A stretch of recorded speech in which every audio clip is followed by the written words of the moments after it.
শুভ দুপুর বন্ধুরা। তো এক্ষুনি অ্যামাজন থেকে এই প্যাকটা দিয়ে গেল, দেখি এটার ভেতরে কি আছে।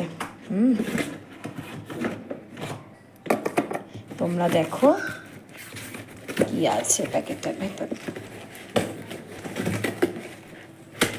বাবা দাঁড়াও দেখাচ্ছি কি আছে। বাবারে এই দেখো আছে হচ্ছে ইন্ডিয়া গেট।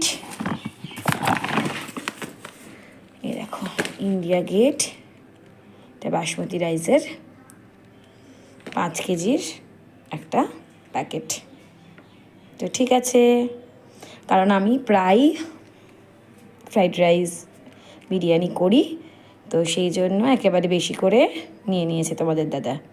তো ঠিক আছে, চলো আবার